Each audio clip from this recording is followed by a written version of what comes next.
ਪਹਿਲਾਂ ਤਾਂ TV 84 ਦੇ ਸਾਰੇ ਦਰਸ਼ਕਾਂ ਨੂੰ ਫਤਿਹ ਅਰਜ਼ ਕਰਦਾ ਹਾਂ। ਆਸ ਕਰਦਾ ਪ੍ਰਵਾਨ ਕਰੋ ਕਿ ਵਾਹਿਗੁਰੂ ਜੀ ਕਾ ਖਾਲਸਾ ਵਾਹਿਗੁਰੂ ਜੀ ਕੀ ਫਤਿਹ। ਅੱਜ ਅਸੀਂ ਜੂਨ 84 ਦੇ ਘੱਲੂਘਾਰੇ ਦੀ ਵਰ੍ਹੇਗੰਢ ਮਨਾ ਰਹੇ ਹਾਂ ਅਤੇ ਮੈਂ ਆਪਣੀ ਕੌਮ ਨੂੰ ਇਸ ਵਿਸ਼ੇ 'ਤੇ ਇੱਕ ਸੰਦੇਸ਼ ਦੇਣਾ ਚਾਹੁੰਦਾ ਕਿ ਆਪਣੀ ਆਉਣ ਵਾਲੀ ਪੀੜ੍ਹੀ ਨੂੰ ਵੱਧ ਤੋਂ ਵੱਧ ਐਜੂਕੇਟ ਕਰੋ, ਵੱਧ ਤੋਂ ਵੱਧ ਪ੍ਰਿੰਟ ਮੀਡੀਆ ਅਤੇ ਇਲੈਕਟ੍ਰੋਨਿਕ ਮੀਡੀਆ ਦਾ ਇਸਤੇਮਾਲ ਕਰੋ, ਠੀਕ ਢੰਗ ਨਾਲ ਕਰੋ ਤਾਂ ਕਿ ਸਾਡਾ ਜਿਹੜਾ ਸਹੀ ਮੈਸੇਜ ਹੈ ਉਹ ਦੁਨੀਆ ਦੇ ਸਾਹਮਣੇ ਆ ਸਕੇ। ਅਸੀਂ ਅਗਲੀ ਜਨਰੇਸ਼ਨ ਨੂੰ ਇਹ ਸਮਝਾ ਸਕੀਏ ਕਿ ਸਾਡੇ ਨਾਲ ਕੀ ਕੁਝ ਵਾਪਰਿਆ ਅਤੇ ਉਹ ਅੱਗੋਂ ਬਾਕੀ ਦੀ ਦੁਨੀਆ ਦੇ ਸਾਹਮਣੇ ਇਸ ਵਿਸ਼ੇ ਨੂੰ ਰੱਖ ਸਕਣ। मेरे आशिया का तो कुछ नहीं, जल रहा है जल जाए, मगर इन हवाओं को रोकिए ना जले जो चमन सारे जहाँ का है। वाहिगुरू जी का खालसा वाहिगुरू जी।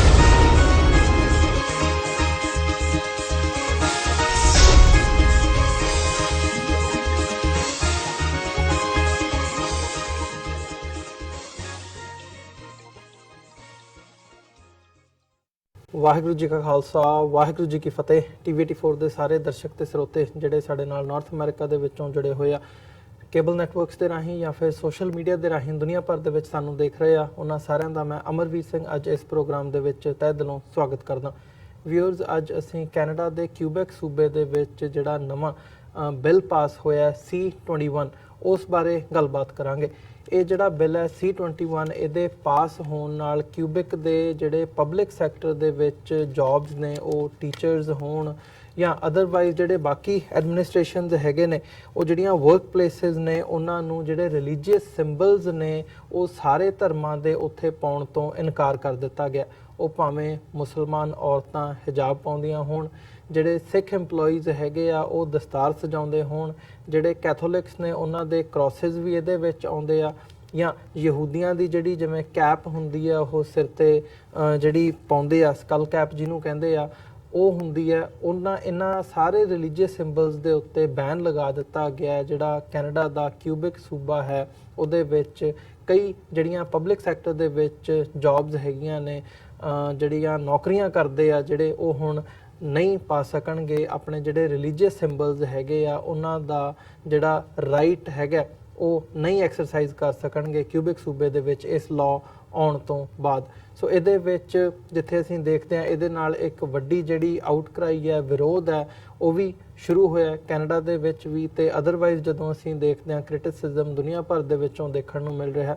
ਪਰ ਇਹ ਬਿੱਲ ਐਗਜ਼ੈਕਟਲੀ ਹੈ ਕਿ ਇਹਦੀਆਂ ਡੀਟੇਲਸ ਕੀ ਨੇ, ਅਤੇ ਜਦੋਂ ਅਸੀਂ ਸਿੱਖਾਂ ਦੇ ਨਾਲ ਰਿਲੇਟ ਕਰਕੇ ਦੇਖਦੇ ਹਾਂ ਤਾਂ ਇਹਦੀ ਇੱਕ ਉਦਾਹਰਣ ਸਾਨੂੰ ਪਹਿਲਾਂ ਫਰਾਂਸ ਦੇ ਵਿੱਚ ਵੀ ਦੇਖਣ ਨੂੰ ਮਿਲੀ ਸੀ, ਜਿੱਥੇ ਫਰਾਂਸ ਦੇ ਵਿੱਚ ਜਦੋਂ ਲਾਇਸੈਂਸ ਦੇ ਲਈ ਫੋਟੋਆਂ ਖਿਚਾਈਆਂ ਜਾਂਦੀਆਂ ਸੀ, ਸਿੱਖਾਂ ਨੂੰ ਦਸਤਾਰ ਸਜਾਉਣ ਦਾ ਹੱਕ ਜਿਹੜਾ ਸੀ ਉੱਥੇ ਵੀ ਇੱਦਾਂ ਦਾ ਜਿਹੜਾ ਕਾਨੂੰਨ ਸੀ ਉਹ ਹੋਂਦ ਦੇ ਵਿੱਚ ਆਇਆ ਸੀ, ਜਿਹਦੇ ਵਿਰੋਧ ਦੇ ਵਿੱਚ ਸਿੱਖ ਜਥੇਬੰਦੀਆਂ ਨੇ ਵਿਰੋਧ ਵੀ ਕੀਤਾ ਅਤੇ ਕੋਰਟਸ ਦੇ ਵਿੱਚ ਲੜਾਈ ਵੀ ਲੜੀ। ਈਵਨ ਯੂਨਾਈਟਿਡ ਨੇਸ਼ਨਸ ਦੇ ਵਿੱਚੋਂ ਵੀ ਜਾ ਕੇ ਜਿਹੜਾ ਇਹ ਕੇਸ ਸੀ ਫਾਈਟ ਕੀਤਾ ਸੀ ਅਤੇ ਜਿੱਤਿਆ ਸੀ। ਅਤੇ ਇਹੀ ਹੁਣ ਕਿਊਬੈਕ ਦੇ ਵਿੱਚ ਵੀ ਇੱਦਾਂ ਦਾ ਇੱਕ ਕਾਨੂੰਨ ਆਇਆ। ਸੋ ਇਹ ਕੀ ਮਾਮਲਾ ਕੀ ਹੈ ਸਾਰਾ, ਇਹਦੀਆਂ ਡੀਟੇਲਸ ਕੀ ਨੇ, ਇਹ ਜਾਣਨ ਦੇ ਲਈ TV 84 ਦੇ ਕੈਨੇਡਾ ਦੇ ਵਿੱਚ ਜਿਹੜੇ ਬਿਊਰੋ ਚੀਫ ਨੇ ਸਰਦਾਰ ਮਨਵੀਰ ਸਿੰਘ, ਉਹ ਸਾਡੇ ਨਾਲ ਇਸ ਵਕਤ ਜੁੜੇ ਨੇ। ਉਹਨਾਂ ਦੇ ਨਾਲ ਅਸੀਂ ਇਸ ਦੇ ਵੇਰਵਿਆਂ ਦੇ ਲਈ, ਡੀਟੇਲਸ ਦੇ ਲਈ ਗੱਲਬਾਤ ਕਰਾਂਗੇ। ਸੋ ਮਨਵੀਰ ਸਿੰਘ ਜੀ, ਤੁਹਾਡਾ ਸਵਾਗਤ ਹੈ। ਵਾਹਿਗੁਰੂ ਜੀ ਕਾ ਖਾਲਸਾ ਵਾਹਿਗੁਰੂ ਜੀ ਕੀ ਫਤਿਹ। ਜੀ ਸਰਦਾਰ ਅਮਰਵੀਰ ਸਿੰਘ ਜੀ, ਤੁਹਾਨੂੰ TV 84 ਵੇਖ ਰਹੇ ਦੁਨੀਆ ਦੇ ਵੱਖ-ਵੱਖ ਹਿੱਸਿਆਂ ਤੋਂ ਜਿੰਨੀ ਵੀ ਸੰਗਤ ਜੁੜੀ ਹੈ, ਮੈਂ ਸਾਰਿਆਂ ਨੂੰ ਫਤਿਹ ਕਰਦਾ ਜੀ। ਵਾਹਿਗੁਰੂ ਜੀ ਕਾ ਖਾਲਸਾ ਵਾਹਿਗੁਰੂ ਜੀ ਕੀ ਫਤਿਹ ਜੀ। ਮਨਵੀਰ ਸਿੰਘ ਜੀ, ਸ਼ੁਰੂਆਤ ਦੇ ਵਿੱਚ ਮੈਂ ਪਹਿਲਾਂ ਤਾਂ ਇਹੀ ਜਾਣਨਾ ਚਾਹੂੰਗਾ ਕਿ ਜਿਹੜਾ ਇਹ C-21 ਹੈ ਬਿੱਲ, ਇਹ ਐਗਜ਼ੈਕਟਲੀ ਕੀ ਹੈ, ਕੀ ਇਹਦੇ ਵਿੱਚ ਮਤਾਂ ਜਿਹੜੀਆਂ ਹੈਗੀਆਂ ਨੇ ਉਹ ਪਾਈਆਂ ਗਈਆਂ ਨੇ, ਅਤੇ ਜਿਹੜੀਆਂ ਰਿਸਟ੍ਰਿਕਸ਼ਨਸ ਲਾਈਆਂ ਗਈਆਂ ਨੇ, ਥੋੜ੍ਹਾ ਜਿਹਾ ਜੇ ਤੁਸੀਂ ਡੀਟੇਲ ਦੇ ਵਿੱਚ ਇਹ ਦੱਸ ਸਕੋ। ਜੀ ਬਿਲਕੁਲ ਸਰਦਾਰ ਅਮਰਵੀਰ ਸਿੰਘ ਜੀ, ਇਹ ਜਿਹੜਾ ਰਿਲੀਜੀਅਸ ਸਿੰਬਲ ਸੈਕੂਲਰਿਜ਼ਮ ਬਿੱਲ ਹੈ, ਇਹਨੂੰ ਜਿਹੜਾ C-21 ਨੂੰ ਇਹ ਜਿਹੜਾ ਨਾਂ ਦਿੱਤਾ ਗਿਆ ਜੀ, ਇਹਦੇ ਪਿਛੋਕੜ ਦੇ ਵਿੱਚ ਇੱਕ ਲੰਬੀ ਕਹਾਣੀ ਹੈ। ਮੈਂ ਉਹਦੇ ਵਿੱਚ ਤੋਂ ਪਹਿਲਾਂ ਦਰਸ਼ਕਾਂ ਨੂੰ ਆਪਣਿਆਂ ਨੂੰ ਜਾਣੂ ਕਰਾਉਣਾ ਚਾਹੁੰਦਾ। ਜੀ ਜ਼ਰੂਰ। ਇਹ ਜਿਹੜੀ ਹੁਣ ਕੈਕ ਗਵਰਨਮੈਂਟ ਹੈ, ਜਿਹਦੇ ਜਿਹੜੇ ਪ੍ਰੀਮੀਅਰ ਨੇ ਫ੍ਰਾਂਸਵਾ ਲੈਗੋ, ਇਹਨਾਂ ਤੋਂ ਪਹਿਲਾਂ ਜਿਹੜੀ ਇੱਕ ਗਵਰਨਮੈਂਟ ਸੀ ਕਿਊਬੈਕ ਦੇ ਵਿੱਚ ਪੌਲਿਨ ਮੋਰਵਾ ਦੀ।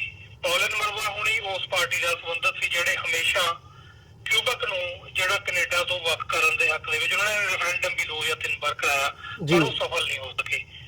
ਉਸ ਪਾਰਟੀ ਨੇ ਇਹ ਵਾਅਦਾ ਕੀਤਾ ਸੀ ਕਿ ਅਸੀਂ ਇਹ ਸਾਰਾ ਕੁਝ ਲੈ ਕੇ ਆਵਾਂਗੇ। ਟਾਰਗੇਟ ਜਿਹੜਾ ਉਹਨਾਂ ਦਾ ਕਿਊਬੈਕ ਨੂੰ ਕੈਨੇਡਾ ਤੋਂ ਵੱਖ ਕਰਨਾ ਜੀ। ਔਰ ਮਾਈਨੋਰਟੀ ਸਰਕਾਰ ਹੋਣ ਦੇ ਬਾਵਜੂਦ ਜਦੋਂ ਉਹਨਾਂ ਨੇ ਇਹ ਪਿਛਲੀ ਸਰਕਾਰ ਦੀ ਮੈਂ ਗੱਲ ਕਰ ਰਿਹਾ, ਜਦੋਂ ਉਹਨਾਂ ਨੇ ਇਹ ਬਿੱਲ ਪੇਸ਼ ਕੀਤਾ ਤੇ ਕਿਉਂਕਿ ਸਰਕਾਰ ਮਾਈਨੋਰਟੀ ਦੇ ਵਿੱਚ ਸੀ ਔਰ ਜਿਹੜੀਆਂ ਉਹਨਾਂ ਦੇ ਨਾਲ ਭਾਈਵਾਲ ਪਾਰਟੀਆਂ ਸੀ ਉਹਨਾਂ ਦਾ ਜ਼ੋਰ ਪੈ ਗਿਆ ਔਰ ਇਹ ਜਿਹੜਾ ਬਿੱਲ ਹੈ ਇਹ ਪਾਸ ਨਹੀਂ ਹੋ ਸਕਿਆ ਜੀ। ਇਸ ਕਰਕੇ ਜਿਹੜਾ ਪੌਲਿਨ ਮੋਰਵਾ ਉਹਨਾਂ ਨੇ ਇਹ ਫੈਸਲਾ ਕੀਤਾ ਸੀ ਕਿ ਅਸੀਂ ਇਹ ਜਿਹੜੀ ਅਸੈਂਬਲੀ ਹੈ ਇਹਨੂੰ ਭੰਗ ਕਰਕੇ ਨਵੇਂ ਸਿਰੋਂ ਇਲੈਕਸ਼ਨ ਕਰਾ ਕੇ ਜਿੱਤਾਂਗੇ ਤੇ ਫਿਰ ਅਸੀਂ ਇਹ ਜਿਹੜਾ ਬਿੱਲ ਹੈ ਇਹਨੂੰ ਲਾਗੂ ਕਰਾਂਗੇ ਔਰ ਕਿਊਬੈਕ ਦਾ ਜਿਹੜਾ ਰੈਫਰੈਂਡਮ ਆ ਉਸ ਰਾਹ ਨੂੰ ਅਸੀਂ ਤੁਰਾਂਗੇ ਜੀ। ਔਰ ਇਸ ਬਿੱਲ ਨੇ ਐਸਾ ਉਹਨਾਂ ਨੂੰ ਜਿਹੜਾ ਬੈਕਫੁੱਟ ਤੇ ਲਿਆਂਦਾ। ਉਹਨਾਂ ਦੀ ਸਰਕਾਰ ਤਾਂ ਗਈ ਪਰ ਉਹ ਆਪਣੀ ਸੀਟ ਵੀ ਹਾਰ ਗਏ ਜੀ। ਪੌਲਿਨ ਮੋਰਵਾ। ਉਸ ਤੋਂ ਬਾਅਦ ਲਿਬਰਲ ਸਰਕਾਰ ਜਿਹੜੀ ਆ ਉਹ 5 ਸਾਲ ਇਸ ਸੂਬੇ ਦੇ ਵਿੱਚ ਰਹੀ ਔਰ ਉਸ ਤੋਂ ਬਾਅਦ ਹੁਣ ਇਹ ਜਿਹੜੀ ਕੈਕ ਹੈ ਅਸਲ ਦੇ ਵਿੱਚ ਉਸੇ ਪਾਰਟੀ ਦਾ, ਇਹਨੂੰ ਆਪਾਂ ਬਦਲਿਆ ਹੋਇਆ ਰੂਪ ਕਹਿ ਸਕਦੇ ਆ, ਉਸੇ ਪਾਰਟੀ ਦੇ ਜਿਹੜੇ ਬਹੁਤਾਤ ਦੇ ਵਿੱਚ ਮੈਂਬਰ ਨੇ ਉਹ ਇਸ ਨਵੀਂ ਪਾਰਟੀ ਦੇ ਜਿਹੜੇ ਇਸੇ ਵਾਰ ਹੋਣ ਦੇ ਵਿੱਚ ਆਈ ਹੈ ਇਹਦੇ ਮੈਂਬਰ ਬਣੇ ਔਰ ਫਾਈਨਲੀ ਮੈਜੋਰਟੀ ਦੇ ਵਿੱਚ ਉਹਨਾਂ ਨੇ ਇਹ ਸਰਕਾਰ ਕੈਕ ਗਵਰਨਮੈਂਟ ਜਿਹਨੂੰ ਕਹਿੰਦੇ ਨੇ ਫ੍ਰਾਂਸਿਸ ਲੈਗਵਾ ਦੀ ਅਗਵਾਈ ਦੇ ਵਿੱਚ ਇਹ ਬਣਾਈ ਜੀ। ਔਰ ਇਸ ਸਰਕਾਰ ਨੇ ਆਉਂਦਿਆਂ ਇਹ ਪਹਿਲਾ ਕੰਮ ਜਿਹੜਾ ਇਹ ਕੀਤਾ ਇਹਨਾਂ ਨੇ, ਇਹ ਮਿਨਿਸਟਰ ਜਿਹੜੇ ਨੇ immigration and diversity minister Quebec ਦੇ ਸਿਮਨ ਜੂਲੀਅਨ ਬ੍ਰਾਨੇਟ, ਇਹਨਾਂ ਨੇ ਇਹ ਜਿਹੜਾ ਬਿੱਲ C-21 ਜਿਹਨੂੰ ਰਿਲੀਜੀਅਸ ਸਿੰਬਲ ਸੈਕੂਲਰਿਜ਼ਮ ਬਿੱਲ ਦੇ ਨਾਲ ਜਾਣਿਆ ਜਾਂਦਾ, ਇਹਨੂੰ ਪੇਸ਼ ਕੀਤਾ ਔਰ ਜਦੋਂ ਦਾ ਇਹਨੂੰ ਪੇਸ਼ ਕੀਤਾ ਪਿਛਲੇ 2-3 ਮਹੀਨੇ ਤੋਂ ਲਗਾਤਾਰ ਸੈਂਕੜਿਆਂ ਦੀ ਤਾਦਾਦ ਦੇ ਵਿੱਚ ਮੌਂਟਰੀਅਲ ਦੇ ਵਿੱਚ, ਕਿਊਬੈਕ ਸਿਟੀ ਦੇ ਵਿੱਚ ਔਰ ਹੋਰ ਵੱਖ-ਵੱਖ ਜਿੱਦੇ ਵੀ ਜਿਹੜੇ ਇਮੀਗ੍ਰੈਂਟ ਮੈਜੋਰਟੀ ਵਾਲੇ ਏਰੀਆਜ਼ ਨੇ ਕਿਊਬੈਕ ਦੇ ਵਿੱਚ ਉਹਨਾਂ ਦੇ ਉੱਤੇ ਭਾਰੀ ਗਿਣਤੀ ਵਿੱਚ ਜਿਹੜੇ ਚਾਹੇ ਉਹ ਸਕੂਲਾਂ ਦੇ ਵਿੱਚ ਹੋਣ, ਕਾਲਜਾਂ 'ਚ ਹੋਣ ਜਾਂ ਸਰਕਾਰੀ ਬਿਲਡਿੰਗਾਂ ਦੇ ਮੁਲਾਜ਼ਮ ਹੋਣ, ਸਾਰਿਆਂ ਨੇ ਭਾਰੀ ਗਿਣਤੀ ਦੇ ਵਿੱਚ ਕੋਈ ਸੈਂਕੜਿਆਂ ਦੇ ਹਿਸਾਬ ਨਾਲ ਪ੍ਰੋਟੈਸਟ ਕੀਤੇ ਜੀ। ਸਾਰਾ ਜਾਨੀ ਕਿ ਜਿਹੜਾ ਮਾਹੌਲ ਹੈ ਇਸ ਬਿੱਲ ਦੇ ਖਿਲਾਫ ਹੈ ਕਿਉਂਕਿ ਇਹ ਜਿਹੜਾ ਬਿੱਲ ਹੈ ਇਹ ਰਿਲੀਜੀਅਸ ਸਿੰਬਲ ਜਿਹੜੇ ਨੇ ਇਹ ਕਿਸੇ ਇੱਕ ਧਰਮ ਜਾਂ ਧੜੇ ਨਾਲ ਸੰਬੰਧਿਤ ਨਹੀਂ, ਤਕਰੀਬਨ ਨਹੀਂ ਆਲਮੋਸਟ ਸਾਰੇ ਹੀ ਧਰਮਾਂ ਦੇ ਜਿਹੜੇ ਰਿਲੀਜੀਅਸ ਸਿੰਬਲ ਨੇ, ਚਾਹੇ ਜੂਇਸ਼ ਕਮਿਊਨਿਟੀ ਦੇ ਲੋਕ ਨੇ ਜਿਹੜੇ ਉਹ ਕੀਪਾ ਪਹਿਨਦੇ ਹੋਣ ਜਾਂ ਮੁਸਲਮਾਨ ਜਿਹੜੇ ਵੀਰ ਨੇ ਉਹ ਆਪਣੀ ਜਿਹੜੀ ਮੁਸਲਮਾਨ ਵਾਲੀ ਟੋਪੀ ਜਾਂ ਫਿਰ ਜਿਹੜਾ ਹਿਜਾਬ ਉਹ ਪਹਿਨਦੇ ਹੋਣ, ਜਾਂ ਸਿੱਖ ਅਸੀਂ ਦਸਤਾਰ ਪਾਉਂਦੇ ਆ ਜਾਂ ਬੀਬੀਆਂ ਕੇਸ ਸਜਾਉਂਦੀਆਂ ਨੇ, ਕ੍ਰਿਸਚੀਅਨ ਜਿਹੜੇ ਕ੍ਰੋਸ ਪਾਉਂਦੇ ਨੇ ਗਲ ਦੇ ਵਿੱਚ। ਮਤਲਬ ਇਹ ਕਹਿਣ ਦਾ ਮਤਲਬ ਇਹ ਹੈ ਕਿ ਕਿਸੇ ਵੀ ਤਰ੍ਹਾਂ ਦਾ ਜਿਹੜਾ ਸਾਈਨ ਹੈ ਤੁਸੀਂ ਪਾਇਆ ਹੋਇਆ ਜਿਹੜਾ ਤੁਹਾਡੇ ਰਿਲੀਜੀਅਨ ਨੂੰ ਜਿਹੜਾ ਆਇਡੈਂਟੀਫਾਈ ਕਰਦਾ, ਉਹ ਕਿਸੇ ਵੀ ਫਿਲਹਾਲ ਦੀ ਘੜੀ ਦੇ ਵਿੱਚ ਇਹ ਪਾਸ ਹੋਇਆ ਕਿ ਕਿਸੇ ਵੀ ਸਰਕਾਰੀ ਅਦਾਰੇ ਦੇ ਵਿੱਚ ਕੰਮ ਕਰ ਰਹੇ ਕਿਸੇ ਮੁਲਾਜ਼ਮ ਨੂੰ ਇਹ ਪਹਿਨਣ ਦਾ ਹੱਕ ਨਹੀਂ ਹੋਏਗਾ ਜੀ। ਜਿਹੜੇ ਨਵੀਆਂ ਵੈਕੈਂਸੀਜ਼ ਆਉਣਗੀਆਂ ਔਰ ਜਿਹੜੇ ਕੰਮ ਕਰ ਰਹੇ ਨੇ ਆਲਰੇਡੀ ਉਹਨਾਂ ਨੂੰ ਇਹ ਹੱਕ ਹੈ ਪਰ ਉਹਨਾਂ ਨੂੰ ਕੋਈ ਵੀ ਤਰੱਕੀ ਜਿਹੜੀ ਆ ਉਹ ਨਹੀਂ ਮਿਲ ਸਕੇਗੀ। ਸੋ ਇੱਕ ਤਰ੍ਹਾਂ ਦਾ ਇਹ ਪਬਲਿਕ ਦੇ ਨਾਲ ਧੋਖਾ ਕੈਨੇਡਾ ਦੇ ਜਿਹੜਾ right charter of right and freedom ਆ ਉਹਦੇ ਨਾਲ ਧੋਖਾ, ਈਵਨ ਦੋ ਕਿਊਬੈਕ ਦਾ ਜਿਹੜਾ ਚਾਰਟਰ ਆਫ ਰਾਈਟ ਹੈ ਉਹਦੇ ਨਾਲ ਵੀ ਧੋਖਾ।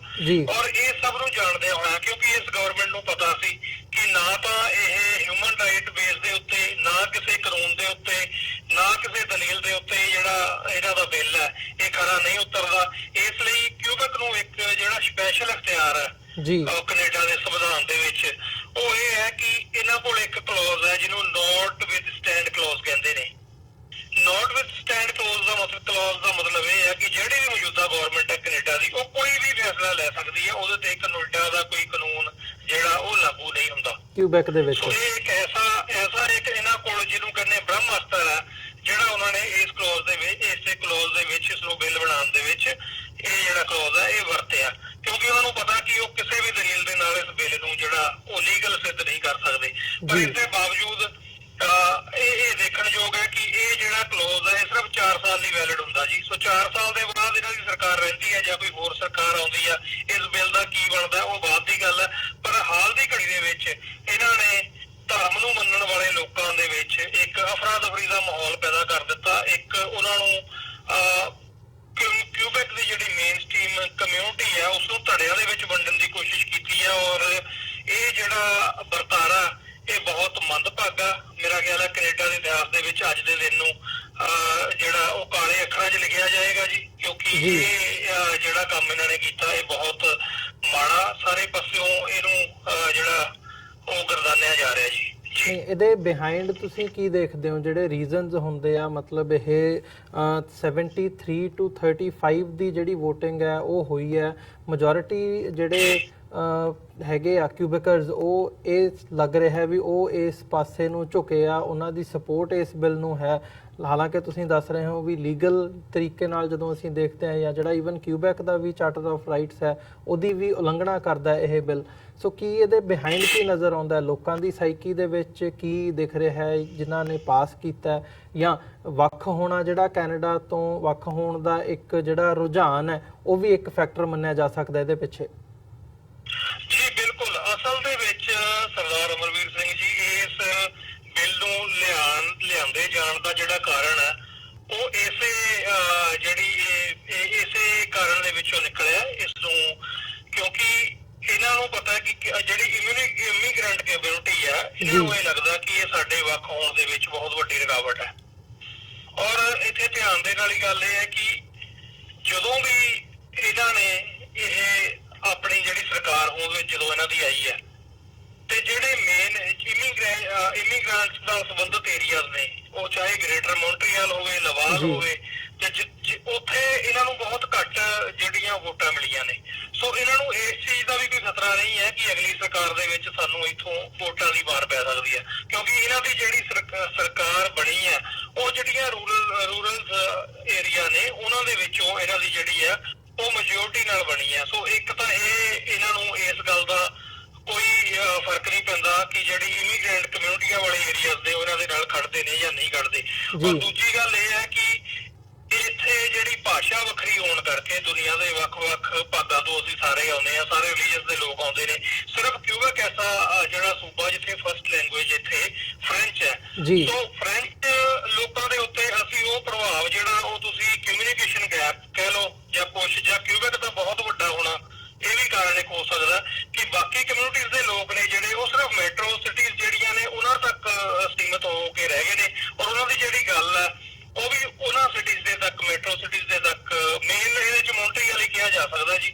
ਮੌਂਟਰੀਅਲ ਦਾ ਜਿਹੜਾ 100 ਮੀਲ ਦਾ ਜਾਂ ਕਹਿ ਲਓ 70-80 ਮੀਲ ਦਾ ਏਰੀਆ ਸਿਰਫ ਇਸੇ ਏਰੀਆ ਦੇ ਵਿੱਚ ਇਮੀਗ੍ਰੈਂਟ ਕਮਿਊਨਿਟੀ ਹੈ ਜ਼ਿਆਦਾ, ਔਰ ਬਾਕੀ ਸਾਰੇ ਜਿਹੜੇ ਰੂਰਲ ਏਰੀਆ ਨੇ ਉਹਨਾਂ ਦੇ ਵਿੱਚ ਅਸੀਂ ਜਿਹੜੀ ਆਪਣੀ ਪਹਿਚਾਣ ਤੇ ਆਪਣੀ ਗੱਲ ਤੇ ਆਪਣਾ ਜਿਹੜਾ ਕਲਚਰ ਹੈ ਉਹਨੂੰ ਉਹਨਾਂ ਤੱਕ ਪਹੁੰਚਾਉਣ ਦੇ ਵਿੱਚ ਕਾਮਯਾਬ ਨਹੀਂ ਹੋ ਸਕੇ। ਇਹ ਸਭ ਤੋਂ ਵੱਡੀ ਕਮੀ ਹੈ ਜਿਹੜੀ ਉਹ ਇੱਥੇ ਰਹੀ ਹੈ ਜੀ।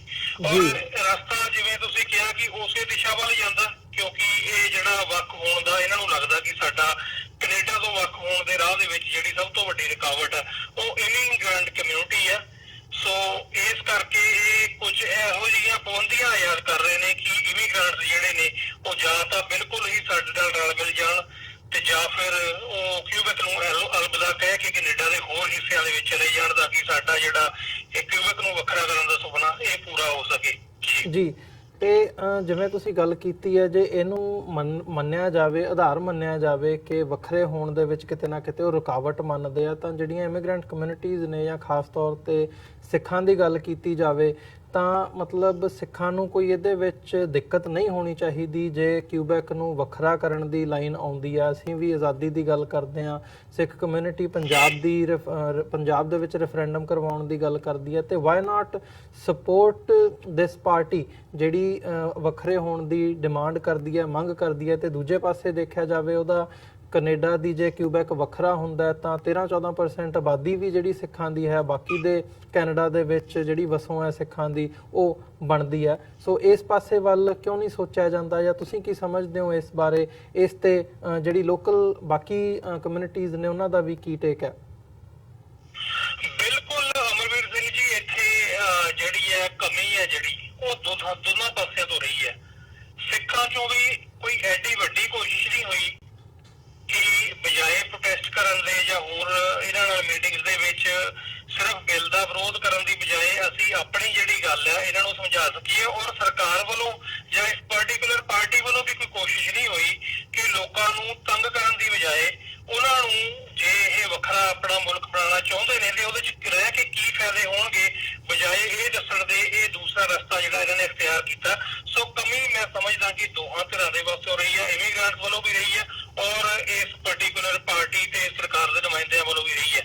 ਬਿਲਕੁਲ ਤੁਹਾਡੀ ਗੱਲ ਠੀਕ ਹੈ ਕਿ ਸਾਨੂੰ ਇੱਥੇ ਆ ਕੇ ਅਸੀਂ ਕੈਨੇਡਾ 'ਚ ਰਹੀਏ ਜਾਂ ਕਿਊਬਿਕ 'ਚ ਰਹੀਏ, ਸਾਨੂੰ ਇਸ ਗੱਲ ਤੇ ਕੋਈ ਇਤਰਾਜ਼ ਨਹੀਂ ਹੋਣਾ ਚਾਹੀਦਾ ਕਿਉਂਕਿ ਅਲਟੀਮੇਟਲੀ ਜਿਹੜੇ ਲੋਕ ਇੱਥੇ ਕਾਫੀ ਜਿਹੜੇ ਸਦੀਆਂ ਤੋਂ ਰਹਿ ਰਹੇ ਨੇ ਉਹਨਾਂ ਦੀ ਤਕਦੀਰ ਦਾ ਫੈਸਲਾ ਉਹਨਾਂ ਨੇ ਆਪ ਕਰਨਾ। ਸੋ ਕਮਿਊਨੀਕੇਸ਼ਨ ਗੈਪ ਆ ਜਿਹੜਾ ਔਰ ਇਹਦੀ ਸਭ ਤੋਂ ਵੱਡੀ ਵਜ੍ਹਾ ਇਹੀ ਹੈ ਕਿ ਇਹ ਜਿਹੜਾ ਫ੍ਰੈਂਚ ਜਿਹੜੀ ਹੈ ਲੈਂਗੁਏਜ ਇੱਥੇ ਹੋਣ ਕਰਕੇ, ਕਿਉਂਕਿ ਜਿਹੜੀਆਂ ਸਾਡੀਆਂ ਨੈਕਸਟ ਜਨਰੇਸ਼ਨਸ ਨੇ ਉਹ ਤਾਂ ਫ੍ਰੈਂਚ ਜਾਣਦੀਆਂ ਨੇ, ਬਟ ਹਜੇ ਬਹੁਤਾਤ ਦੇ ਵਿੱਚ ਲੋਕ ਕਿਊਬਿਕ ਦੇ ਵਿੱਚ ਆਉਂਦੇ ਨੇ ਔਰ ਜਦੋਂ ਉਹ ਆਪਣਾ ਇੱਥੇ PR ਜਾਂ ਸਿਟੀਜ਼ਨ ਵਗੈਰਾ ਹੋ ਜਾਂਦੇ ਨੇ ਬਹੁਤਾਤ ਦੇ ਵਿੱਚ ਇੱਥੋਂ ਲੋਕ ਮੂਵ ਕਰ ਜਾਂਦੇ ਨੇ। ਕਿਊਬਿਕ ਸਿਰਫ ਇਹ ਜਿਹੜੀ ਭਾਸ਼ਾ ਦੀ ਜਿਹੜੀ ਇਹ ਲੋਕ ਇਹਨੂੰ ਪ੍ਰੋਬਲਮ ਸਮਝਦੇ ਨੇ। ਸੋ ਇਹ ਜਿਹੜਾ ਕਮਿਊਨੀਕੇਸ਼ਨ ਗੈਪ ਆ ਉਹ ਜਿਹੜਾ ਅੱਜ ਦਾ ਮੁਕਾਮ ਆ, ਜਿਹੜਾ ਅੱਜ ਦਾ ਦਰਪੇਸ਼ ਮਸਲਾ ਉਹ ਇਸ ਨੂੰ ਲੈ ਕੇ ਆਇਆ ਜੀ। ਤੇ ਮਨਵੀਰ ਸਿੰਘ ਜੀ, ਇੱਕ ਹੋਰ ਸਵਾਲ ਇਹਦੇ ਵਿੱਚੋਂ ਉੱਠਦਾ ਵੀ ਇਸ ਵਕਤ ਜਿਹੜਾ ਵਿਰੋਧ ਹੋ ਰਿਹਾ ਹੈ, ਵਿਰੋਧ ਦੇ ਵਿੱਚ ਕੀ ਆਵਾਜ਼ ਸਾਹਮਣੇ ਆ ਰਹੀ ਹੈ ਇਸ ਬਿੱਲ ਦਾ ਜਿਹੜਾ ਵਿਰੋਧ ਹੋ ਰਿਹਾ ਵੀ ਇਹਨੂੰ ਟੈਕਲ ਕਰਨ ਦੇ ਲਈ ਜਾਂ ਰਿਸਪੌਂਡ ਕਰਨ ਦੇ ਲਈ? ਕਿ ਸਿੱਖਾਂ ਦੇ ਵਿੱਚ ਜੇ ਖਾਸ ਤੌਰ ਤੇ ਗੱਲ ਕੀਤੀ ਜਾਵੇ ਤਾਂ ਜਿਵੇਂ ਫਰਾਂਸ ਦੇ ਵਿੱਚ ਇੱਕ ਸਾਡੇ ਕੋਲ ਐਗਜ਼ਾਮਪਲ ਹੈ ਫਰਾਂਸ ਦੀ, ਕਿ ਉਸੇ ਹਿਸਾਬ ਨਾਲ ਕੋਰਟ ਕੇਸਿਸ, ਲਿਟੀਗੇਸ਼ਨਸ ਤੇ ਯੂਨਾਈਟਿਡ ਨੇਸ਼ਨਸ ਤੱਕ ਪਹੁੰਚ ਜਾਂ ਅਦਰਵਾਈਜ਼ ਉਹੀ ਅਪਰੋਚ ਦੇਖਣ ਨੂੰ ਮਿਲ ਰਹੀ ਹੈ ਸਿੱਖ ਸੰਗਤਾਂ ਦੇ ਵੱਲੋਂ, ਆਰਗੇਨਾਈਜੇਸ਼ਨਸ ਦੇ ਵੱਲੋਂ, ਜਾਂ ਕੀ ਰਿਸਪੌਂਸ ਕਿਵੇਂ ਦਾ ਮਿਲ ਰਿਹਾ? ਜੀ ਬਿਲਕੁਲ ਸਰਦਾਰ ਅਮਰਵੀਰ ਸਿੰਘ ਜੀ, ਕਾਫੀ ਸਾਰੀਆਂ ਆਰਗੇਨਾਈਜੇਸ਼ਨਸ ਨੇ ਜਿਨ੍ਹਾਂ ਨੇ ਰਲ ਕੇ ਇੱਕ ਤਾਂ ਲਾਸੂਟ ਹੋ ਵੀ ਗਿਆ ਇੱਕ ਮੁਸਲਿਮ ਬੀਬੀ ਵੱਲੋਂ, ਉਸ ਬੀਬੀ ਦੀ ਸਪੋਰਟ ਦੇ ਵਿੱਚ ਕਾਫੀ ਸਾਰੀਆਂ ਉਹਨਾਂ ਦੀਆਂ ਜਿਹੜੀਆਂ ਆਰਗੇਨਾਈਜੇਸ਼ਨਸ ਨੇ ਉਹ ਆਈਆਂ ਨੇ, ਕਾਫੀ ਨਾਮੀ ਵਕੀਲ ਨੇ ਉਹ ਉਹਨਾਂ ਦੇ ਹੱਕ ਦੇ ਵਿੱਚ ਖੜੇ ਨੇ। ਔਰ ਉਸ ਤੋਂ ਇਲਾਵਾ ਜੇ ਅਸੀਂ ਸਿੱਖ ਭਾਈਚਾਰੇ ਦੀ ਗੱਲ ਵੀ ਕਰੀਏ ਤਾਂ ਉਹ ਵੀ ਇਸ ਨੂੰ ਜਿਹੜਾ ਉਹ ਲੀਗਲ ਜਿਹੜੀ ਆ ਉਹ ਚੈਲੰਜ ਦੇਣ ਦੇ ਲਈ ਤਿਆਰ ਨੇ ਔਰ ਉਸ ਦੇ ਲਈ ਮੀਟਿੰਗਸ ਜਿਹੜੀਆਂ ਲਗਾਤਾਰ ਚੱਲ ਰਹੀਆਂ ਨੇ। ਔਰ ਇੱਥੇ ਵੇਖਣ ਵਾਲੀ ਗੱਲ ਇਹ ਹੈ ਕਿ ਇਸ ਚੀਜ਼ ਦਾ ਪ੍ਰਭਾਵ ਹੈ ਜਿਹੜਾ ਉਹ ਬਹੁਤ ਮਾੜਾ ਪੈ ਰਿਹਾ, ਖਾਸ ਕਰਕੇ ਜਿਹੜੇ ਇੱਥੇ ਦੇ ਬੋਰਨ ਬੱਚੇ ਵੀ ਨੇ ਜਿਹੜੇ ਕਿਸੇ ਰਿਲੀਜਨ ਦੇ ਵਿੱਚ ਬਿਲੀਵ ਕਰਦੇ ਨੇ ਉਹਨਾਂ ਦੇ ਫਿਊਚਰ ਦੇ ਉੱਤੇ ਵੀ ਬਹੁਤ ਹੋ ਰਿਹਾ। ਉਹ ਆਪਣੇ ਹੱਕਾਂ ਦੇ ਉੱਤੇ ਇਸ ਬਿੱਲ ਨੂੰ ਜਿਹੜਾ ਇਸ ਕਾਨੂੰਨ ਨੂੰ ਡਾਕਾ ਸਮਝ ਰਹੇ ਨੇ। ਕਿਉਂਕਿ ਸਰਦਾਰ ਅਮਰਵੀਰ ਸਿੰਘ ਜੀ, ਗੱਲ ਸਿਰਫ ਇਮੀਗ੍ਰੈਂਟ ਦੀ ਨਹੀਂ ਆ, ਜਿਹੜੇ ਬੱਚੇ ਇੱਥੇ ਬੋਰਨ ਹੋਏ ਨੇ ਕਿਸੇ ਰਿਲੀਜਨ ਦੇ ਵਿੱਚ ਉਹ ਫੇਥ ਰੱਖਦੇ ਨੇ, ਉਹ ਆਪਣਾ ਉਹਨਾਂ ਨੇ ਯੂਨੀਵਰਸਿਟੀ ਦਾ ਆਪਣਾ ਕਾਲਜ ਤੋਂ ਲੈ ਕੇ ਯੂਨੀਵਰਸਿਟੀ ਦੇ ਵਿੱਚ ਉਹਨਾਂ ਨੇ ਇਸ ਤਰ੍ਹਾਂ ਦੇ ਕੋਰਸਿਸ ਕੀਤੇ ਹੋਏ ਨੇ ਕਿ ਅਸੀਂ ਜਿਹੜਾ ਸਿਕਿਉਰਿਟੀ ਸਰਵਿਸਿਜ਼ ਦੇ ਵਿੱਚ ਜਾਣਾ ਹੈ, ਅਸੀਂ ਲਾਅ ਮੇਕਿੰਗ ਦੇ ਵਿੱਚ ਜਾਣਾ ਹੈ ਜਾਂ ਅਸੀਂ ਜਿਹੜਾ ਟੀਚਿੰਗ ਦੇ ਵਿੱਚ ਜਾਣਾ ਹੈ। ਔਰ ਜਦੋਂ ਉਹਨਾਂ ਦੇ ਕੋਰਸ ਹੁਣ ਪੂਰੇ ਹੋਏ ਨੇ, ਕਿਸੇ ਦੀ 5 ਸਾਲ ਦੀ ਮਿਹਨਤ ਹੈ, ਕਿਸੇ ਦੀ 10 ਸਾਲ ਦੀ ਮਿਹਨਤ ਹੈ, ਅਚਾਨਕ ਇਹ ਜਿਹੜਾ ਬਿੱਲ ਹੈ ਇਹ ਲਿਆ ਕੇ ਜਿਹੜਾ ਕਾਨੂੰਨ ਬਣਾ ਕੇ ਉਹਨਾਂ ਦੇ ਸਿਰ ਤੇ ਰੱਖ ਦਿੱਤਾ ਗਿਆ ਤਾਂ ਕਿ ਉਹਨਾਂ ਦਾ ਜਿਹੜਾ ਭਵਿੱਖ ਆ ਉਹਨੂੰ ਬਿਲਕੁਲ ਕਾਲਾ ਕਰ ਦਿੱਤਾ ਗਿਆ ਜੀ। ਸੋ ਇਹ ਇੱਕ ਵੱਡੀ ਜਿਹੜੀ ਆ ਇਹ ਰੋਸ ਦੀ ਗੱਲ ਹੈ ਜੀ। ਬਿਲਕੁਲ ਮਨਵੀਰ ਸਿੰਘ, ਜਿਵੇਂ ਅਸੀਂ ਪਹਿਲਾਂ ਗੱਲ ਕੀਤੀ, ਅਸੀਂ ਇੱਕ ਫੈਕਟਰ ਨੂੰ ਲੈ ਕੇ ਉਹ ਕੰਟੈਕਸਟ ਦੇ ਵਿੱਚ ਗੱਲ ਕੀਤੀ ਸੀ ਕਿ ਵੀ ਆਪਸ਼ਨ ਹੋ ਸਕਦੀ ਹੈ ਕਿ ਜੇ ਉਹਨਾਂ ਦੀ ਸਪੋਰਟ ਕੀਤੀ ਜਾਵੇ ਵੱਖਰੇ ਹੋਣ ਦੇ ਵਿੱਚ, ਉਹ ਤਾਂ ਹੈ ਜੇ ਵੱਖਰੇ ਹੋਣਾ ਇੱਕ ਵੱਡਾ ਫੈਕਟਰ ਇਸ ਬਿੱਲ ਦੇ ਬਿਹਾਈਂਡ ਨਜ਼ਰ ਆਉਂਦਾ ਹੈ ਵੀ ਇਹ ਜਿਹੜੀ ਇਮੀਗ੍ਰੈਂਟਸ ਹੈਗੇ ਆ ਜਾਂ ਜਿਹੜੀਆਂ ਹੋਰ ਕਮਿਊਨਿਟੀਜ਼ ਨੇ ਉਹ ਸਾਡੇ ਵੱਖਰੇ ਹੋਣ ਦੇ ਵਿੱਚ ਰੋੜਾ ਬਣਦੀਆਂ ਨੇ। ਪਰ ਕੀ ਇੱਕੋ ਇੱਕ ਜਿਹੜੀ ਇਹ ਲੀਗਲ ਆਪਸ਼ਨ ਹੈ ਇਹੀ ਇੱਕ ਆਪਸ਼ਨ ਹੈ ਇਹਨੂੰ ਟੈਕਲ ਕਰਨ ਦੀ, ਜਾਂ ਹੋਰ ਵੀ ਕੁਝ ਸੁਝਾਅ ਹੈ ਤੁਹਾਡੇ ਮਨ ਦੇ ਵਿੱਚ? ਜੀ ਬਿਲਕੁਲ, ਜਿਹੜੀ ਲੀਗਲ ਆਪਸ਼ਨ ਹੈ ਉਹ ਤਾਂ ਹੈ ਹੀ ਹੈ। ਉਸ ਤੋਂ ਇਲਾਵਾ ਵੀ ਇਹ ਕੋਸ਼ਿਸ਼ ਜ਼ਰੂਰ ਕੀਤੀ ਜਾਏਗੀ ਕਿ ਇਹਨਾਂ ਦੇ ਨਾਲ ਰਲ ਕੇ ਤੇ ਇਹਨਾਂ ਨੂੰ ਮਿਲ ਕੇ ਜਿਹੜਾ ਅਸੀਂ ਆਪਣਾ ਪੱਖ ਹੈ ਉਹ ਵੀ ਦੱਸ ਸਕੀਏ, ਕਿਉਂਕਿ ਜਿਹੜਾ ਪਾਸਟ ਦੇ ਵਿੱਚ ਇਹ ਗੱਲ ਕਿੰਨੀ ਕੁ ਅਸੀਂ ਕਰ ਸਕਦੇ ਹਾਂ ਕਿੰਨੀ ਕੁ ਨਹੀਂ ਇਹ ਵੱਖਰਾ ਵਿਸ਼ਾ, ਬਟ ਇਸ ਚੀਜ਼ ਦੀ ਬਹੁਤ ਜ਼ਿਆਦਾ ਲੋੜ ਹੈ ਔਰ ਇਸ ਦੀ ਮੰਗ ਹੈ ਜਿਹੜੀ ਉਹ ਹੋਣ ਲੱਗ ਗਈ ਹੈ ਜੀ ਕਿ ਅਸੀਂ ਜ਼ਰੂਰ ਇਹਨਾਂ ਦੇ ਨਾਲ ਰਲ ਕੇ ਬੈਠ ਕੇ ਤੇ ਵਿਚਾਰ ਜਿਹੜੇ ਨੇ ਉਹ ਸਾਂਝੇ ਕਰੀਏ ਤਾਂ ਕਿ ਇਹਨਾਂ ਨੂੰ ਅਸੀਂ ਦੱਸ ਸਕੀਏ ਕਿ ਅਸੀਂ ਜੇ ਕੋਈ ਕਿਸੇ ਵੱਖ ਕਮਿਊਨਿਟੀ ਦੇ ਨਾਲ ਸੰਬੰਧ ਰੱਖਦੇ ਹਾਂ ਉਹ ਬਾਤ ਦੀ ਗੱਲ ਆ। ਸਭ ਤੋਂ ਪਹਿਲਾਂ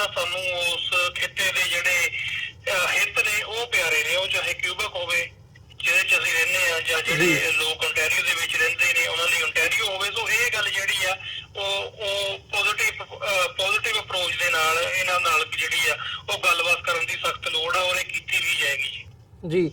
ਸੋ ਮਨਵੀਰ ਸਿੰਘ ਜੀ, ਜਿਵੇਂ ਅਸੀਂ ਇਸ ਸਾਰੇ ਇਸ਼ੂ ਤੇ ਤੁਹਾਡੇ ਵਿਚਾਰ ਲਏ ਆ, ਮੈਂ ਥੋੜਾ ਜਿਹਾ ਜਿਹੜੀ ਰੁਖ ਹੈਗਾ ਗੱਲਬਾਤ ਦਾ ਉਹ ਦਿੱਲੀ ਦੇ ਵੱਲ ਮੋੜਾਂ ਜਾਂਦੇ ਜਾਂਦੇ ਅਖੀਰ ਦੇ ਵਿੱਚ ਉਸ ਪਾਰਟ ਨੂੰ ਵੀ ਜ਼ਰੂਰ ਮੈਂ ਟੱਚ ਕਰਨਾ ਚਾਹੂੰਗਾ। ਜਿਹੜੀ ਘਟਨਾ 2 ਦਿਨ ਪਹਿਲਾਂ ਦਿੱਲੀ ਦੇ ਵਿੱਚ ਵਾਪਰੀ ਹੈ, 2 ਸਿੱਖ ਪਿਓ ਪੁੱਤ ਨੂੰ ਕਿਵੇਂ ਬੇਰਹਿਮੀ ਦੇ ਨਾਲ ਪੁਲਿਸ ਵੱਲੋਂ ਕੁੱਟਿਆ ਗਿਆ, ਵਿਰੋਧ ਹੋਇਆ ਤੇ ਜੋ ਇੰਨਾ ਵਿਰੋਧ ਹੋਣ ਦੇ ਬਾਵਜੂਦ ਵੀ ਜਿਹੜੀ ਡਿਮਾਂਡ ਗੱਲ ਕੀਤੀ ਜਾ ਰਹੀ ਸੀ ਪਰਮਨੈਂਟ ਟਰਮੀਨੇਸ਼ਨ ਦੀ ਕਿ ਉਹਨਾਂ ਨੂੰ ਬਰਖਾਸਤ ਕੰਪਲੀਟਲੀ ਕਰ ਦਿੱਤਾ ਜਾਵੇ, ਪਰ ਪ੍ਰਸ਼ਾਸਨ ਵੱਲੋਂ ਪੁਲਿਸ ਅਧਿਕਾਰੀਆਂ ਵੱਲੋਂ ਉਹਨਾਂ ਜਿਹੜੇ ਉਹਦੇ ਵਿੱਚ ਇਨਵੋਲਵ, ਹਾਲਾਂਕਿ ਜ਼ਿਆਦਾ ਪੁਲਿਸ ਆਫੀਸਰਸ ਨਹੀਂ ਪਰ 3 ਨੂੰ ਸਸਪੈਂਡ ਕੀਤਾ ਗਿਆ।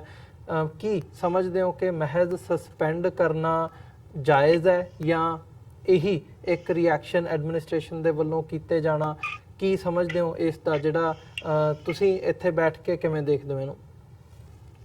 ਸਰਦਾਰ ਅਮਰਵੀਰ ਸਿੰਘ ਜੀ, ਜਦੋਂ ਦੀ ਇਹ ਘਟਨਾ ਘਟੀ ਹੈ ਦਿੱਲੀ ਦੇ ਵਿੱਚ, ਅਸੀਂ ਲਗਾਤਾਰ ਉੱਥੇ ਦੇ ਲੋਕਲ ਜਿਹੜੀ ਸੰਗਤ ਹੈ ਉਹਨਾਂ ਨਾਲ ਵੀ ਔਰ ਵੱਖ-ਵੱਖ ਮੀਡੀਆ ਅਦਾਰਿਆਂ ਦੇ ਕੀ ਹੋ ਰਿਹਾ ਅਸੀਂ ਤਕਰੀਬਨ ਇਹਦੇ ਨਾਲ ਜੁੜੇ ਹੋਏ ਆ। ਮੈਂ ਸਮਝਦਾ ਕਿ ਭਾਰਤ ਦੇ ਨਕਸ਼ੇ ਦੀ ਕੈਦ ਚੋਂ ਬਾਹਰ ਹੀ ਨਹੀਂ, ਭਾਰਤ ਦੇ ਨਕਸ਼ੇ ਦੀ ਕੈਦ ਦੇ ਵਿੱਚ ਵੀ ਜਿਹੜਾ ਹਰ ਸਿੱਖ ਜਿਹੜਾ ਕਿਸੇ ਵੀ ਕਿੱਤੇ ਦੇ ਵਿੱਚ ਬੈਠਾ ਹੋਇਆ ਇਸ ਘਟਨਾ ਦੇ ਨਾਲ ਜੁੜਿਆ ਹੋਇਆ। ਪਰ ਅਮਰਵੀਰ ਸਿੰਘ ਜੀ, ਗੱਲ ਫੇਰ ਉੱਥੇ ਆ ਜਾਂਦੀ ਹੈ ਕਿ ਜਦੋਂ ਸਾਨੂੰ ਪਤਾ ਹੈ ਕਿ ਇਹ ਉਹੀ ਦਿੱਲੀ ਪੁਲਿਸ ਹੈ ਜਿਹਨਾਂ ਦੀਆਂ ਅੱਖਾਂ ਦੇ ਸਾਹਮਣੇ ਸਿੱਖਾਂ ਨੂੰ ਕੋ ਕੇ ਮਾਰਿਆ ਗਿਆ, ਗਲਾਂ ਦੇ ਵਿੱਚ ਬਲਦੇ ਹੋਏ ਟਾਇਰ ਪਾਏ ਗਏ, ਇਹ ਉਹ ਪੁਲਿਸ ਹੈ ਜਿਸ ਪੁਲਿਸ ਨੇ ਮਦਦ ਕੀਤੀ ਉਹਨਾਂ ਦਰਿੰਦਿਆਂ ਦੀ। ਸੋ ਇੰਨਾ ਕੁਝ ਹੋਣ ਦੇ ਬਾਵਜੂਦ ਅੱਜ ਤੱਕ ਦਿੱਲੀ ਦੇ ਵਿੱਚ ਕੋਈ ਇਨਸਾਫ ਨਾਉਂ ਦੀ ਜਿਹੜੀ ਚੀਜ਼ ਹੈ ਉਹ ਕਿਸੇ ਨੇ ਨਹੀਂ ਦੇਖੀ।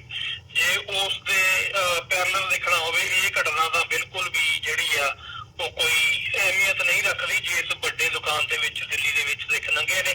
ਸੋ ਇਹ ਜਿਹੜਾ ਸਸਪੈਂਡ ਕਰ ਦੇਣਾ ਜਾਂ ਗੱਲਾਂ ਹੋਣੀਆਂ ਸਿਰਫ ਗੋਂਗਲੂਆਂ ਤੋਂ ਮਿੱਟੀ ਝਾੜਨ ਵਾਲੀ ਗੱਲ ਹੈ, ਇਸ ਤੋਂ ਵੱਧ ਕੁਝ ਨਹੀਂ। ਉਸ ਖਿੱਤੇ ਦੇ ਵਿੱਚ ਜੇ ਸਿੱਖਾਂ ਦੇ ਲਈ ਕੋਈ ਹੱਲ ਹੈ ਉਹ ਕੇਵਲ ਤੇ ਕੇਵਲ ਆਜ਼ਾਦੀ ਹੈ। ਹਾਂ, ਇਹਦੇ ਵਿੱਚ ਇਹ ਜ਼ਰੂਰ ਹੈ ਕਿ ਅਜਿਹੀਆਂ ਜਦੋਂ ਘਟਨਾਵਾਂ ਹੁੰਦੀਆਂ ਨੇ ਤੇ ਬਹੁਤ ਸਾਰੇ ਲੋਕ ਜਿਹੜੇ ਹਜੇ ਤੱਕ ਰਾਸ਼ਟਰ ਪੱਖੀ ਵੀ ਨੇ, ਹਿੰਦੁਸਤਾਨ ਪੱਖੀ ਵੀ ਨੇ, ਉਹ ਸੋਚਣ ਦੇ ਲਈ ਮਜਬੂਰ ਜ਼ਰੂਰ ਹੁੰਦੇ ਨੇ ਕਿ ਇਸ ਆਟੋ ਜਿਹੜਾ ਚਲਾਉਣ ਵਾਲੇ ਪਿਓ ਪੁੱਤਰ ਜਿਹੜੇ ਆਪਣੇ ਰੋਜ਼ ਦੀ ਮਿਹਨਤ ਕਰਕੇ ਰੋਟੀ ਖਾਣ ਵਾਲੇ ਨੇ, ਉਹਨਾਂ ਦੇ ਉੱਤੇ ਐਡਾ ਵੱਡਾ ਤਸ਼ੱਦਦ ਸਿਰਫ ਤੇ ਸਿਰਫ ਇਹ ਐਟੀਟਿਊਡ ਪੁਲਿਸ ਦਾ ਦੱਸ ਰਿਹਾ। ਉੱਥੇ ਜਿਹੜੀਆਂ ਵੀਡੀਓ ਸਾਹਮਣੇ ਆਈਆਂ ਨੇ, ਸਿਰਫ ਤੇ ਸਿਰਫ ਸਿੱਖ ਹੋਣ ਦੀ ਏਡੀ ਜਿਹੜੀ ਭਿਆਨਕ ਸਜ਼ਾ ਉਹਨਾਂ ਨੂੰ ਦਿੱਤੀ ਗਈ ਆ। ਸੋ ਇਹ ਇਹੋ ਜਿਹੀਆਂ ਜਿਹੜੀਆਂ ਘਟਨਾਵਾਂ ਨੇ, ਜਿਹੜੇ ਸਾਡੇ ਭਾਰਤ ਪੱਖੀ ਭਰਾ ਨੇ ਉਹਨਾਂ ਨੂੰ ਜਾਗਰੂਕ ਕਰਨ ਦੇ ਵਿੱਚ ਸਹਾਇਤਾ ਜ਼ਰੂਰ ਹੁੰਦੀਆਂ ਨੇ, ਪਰ ਜਿਹੜੀ ਇਨਸਾਫ ਦੀ ਗੱਲ ਹੈ ਉਹ ਤਾਂ ਹਿੰਦੁਸਤਾਨ ਦੇ ਵਿੱਚ ਸਿੱਖਾਂ ਦੇ ਲਈ ਉਹ ਨਾ ਕਦੇ ਮਿਲਿਆ ਤੇ ਨਾ ਕੋਈ ਮਿਲਣ ਦੀ ਆਸ ਹੈ। ਜੀ ਮਨਵੀਰ ਸਿੰਘ ਜੀ, ਤੁਹਾਡਾ ਬਹੁਤ-ਬਹੁਤ ਧੰਨਵਾਦ। ਤੁਸੀਂ ਆਪਣਾ ਸਮਾਂ ਕੱਢ ਕੇ ਇਹਨਾਂ ਦੋਵਾਂ ਇਸ਼ੂਜ਼ ਦੇ ਬਾਰੇ ਆਪਣਾ ਵਿਚਾਰਾਂ ਦੀ ਮੁੱਦੇ ਦੇ ਉੱਤੇ 1 ਮਿੰਟ ਲਈ ਜਿਹੜਾ ਤੁਹਾਡਾ ਸਮਾਂ ਜ਼ਰੂਰ ਚਾਹਾਂਗਾ ਜੀ ਜ਼ਰੂਰ, ਜੇ ਇਜਾਜ਼ਤ ਹੋਏ ਤਾਂ। ਜੀ ਜ਼ਰੂਰ। ਅਮਰਵੀਰ ਸਿੰਘ ਜੀ, ਤੁਹਾਨੂੰ ਪਤਾ ਕਿ ਅੱਜ ਤੋਂ 34 ਸਾਲ ਪਹਿਲਾਂ ਕੈਨੇਡਾ ਦੇ ਵਿੱਚ ਇੱਕ ਬਹੁਤ ਵੱਡਾ ਹਾਦਸਾ ਹੋਇਆ ਸੀ। 에ਅਰ ਇੰਡੀਆ ਫਲਾਈਟ 182 ਜਿਹਨੂੰ ਬੰਬ ਦੇ ਨਾਲ ਜਿਹੜਾ ਉਡਾ ਦਿੱਤਾ ਗਿਆ ਸੀ ਔਰ ਇਹਦੇ ਵਿੱਚ 332 ਜਿਹੜੀਆਂ ਜਾਨਾਂ ਨੇ ਉਹ ਚਲੀਆਂ ਗਈਆਂ ਸੀ। ਔਰ ਇਸ ਹਾਦਸੇ ਨੂੰ ਜਿਹੜਾ ਭਾਰਤ ਸਰਕਾਰ ਦਾ ਮੀਡੀਆ ਜਾਂ ਤੰਤਰ ਹੈ ਉਹਨੇ ਬਹੁਤ ਜ਼ੋਰ ਲਾਇਆ, ਹੁਣ ਤੱਕ ਵੀ ਜ਼ੋਰ ਲਾ ਰਹੇ ਨੇ ਕਿ ਸਿੱਖਾਂ ਦੇ ਸਿਰ ਮੜਿਆ ਜਾਵੇ। ਪਰ ਇਹ ਹਾਦਸਾ ਜਦੋਂ ਇਹਦੀ ਇਨਵੈਸਟੀਗੇਸ਼ਨ ਹੋਈ ਤਾਂ ਉਹ ਕਿਸੇ ਥਾਂ ਪੱਲੇ ਨਹੀਂ ਉੱਪੜ ਸਕੀ ਕਿਉਂਕਿ ਬਹੁਤ ਸਾਰੀਆਂ ਘਾਟਾਂ ਸੀ ਇਹਦੇ 'ਚ।